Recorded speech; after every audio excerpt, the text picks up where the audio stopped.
Not the result, but the journey. A story by Rahma Kurniati. The wind hit my face, gentle, just like that human who used to hold my hand. My hair remembers the touch of his fingers, and suddenly my ears miss his voice. My heart set off a warning alarm. I can't. My brain seems to be reviewing events several years ago. The hot sun that afternoon did not prevent us from unwinding. Your smile feels brighter than the sun overhead. At the time, we were still too young. With about 10,000 notes, we will feel like Rice mentioned. The green rice fields stretched out right before our eyes. If I had a rice field this big, you wouldn't have to be as hot as now, and we could eat in a place with air conditioning. You avert your gaze. Yes, in the future, we will have a rice field this big and eat in a place with 10 air conditioners. But, babe, the cottage on the edge of the rice field is not a joy. Thank you.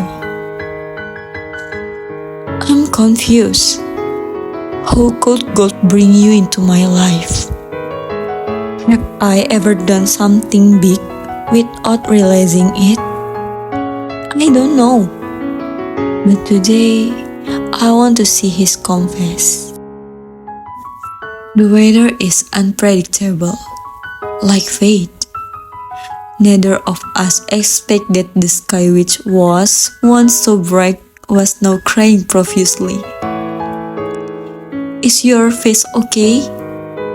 The raindrops are big and painful. You are worried about me. While I'm feeling embraced, I can make you comfortable when you're with me. Honey, include me in your prayers. I want you to live comfortably with me. You nod, move.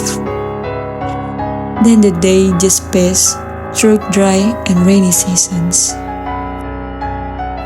I see your face cloudy, sore. Honey, you turn away. Just apologize later. My heart hurts seeing your hurt face. Some time ago, things start to get better. I can take you to eat in an air-conditioned place, even though it's not yet 10. At least your makeup won't be damaged now. You still angry? Sorry, I didn't know it would be this exciting. Your excuses are starting to be cliche. This is the 7th sorry for this month. How many more do you want? You're emotional here, making me angry, who was also tired that day from dealing with many things. You should understand what the situation is like. I'm working on your comfort now. I explode. My comfort? Don't be kidding. Open your eyes and look like I'm comfortable now. You explode. You stop contact me since you explode that day. I was too proud to look for it first. One day, 2 days, suddenly 2 weeks. For 14 days, you did not look for me, and I did not look for you. We seemed strangers, as if we had never helped each other. Let's break up. A message that I never thought of appeared right at the top of my device. I'm frozen. My fingers are limp. My heart is throbbing as if it's being torn apart. My tongue is moaning.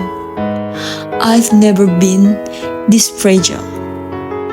My head plays footage of me starting to get busy with my world without including you in any of my plans.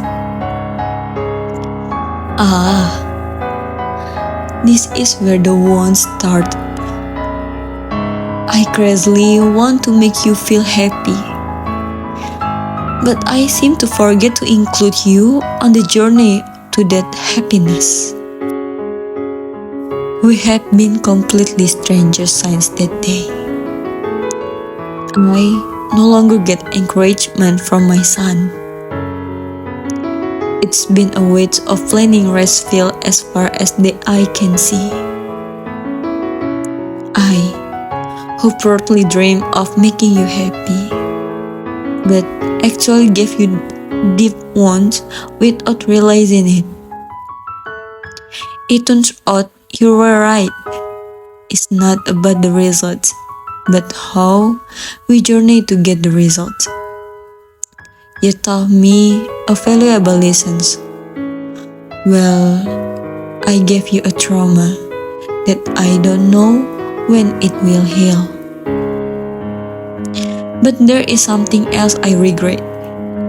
Why, in this one life, I was not the one who held you until the end. Now I can only see your back, occasionally finding your fine smile. I pray for all comfort on your path to happiness. I blink, awakening from the daydream of several years ago. Then your position is still the same as before, my son. Even though its rays are no longer fun.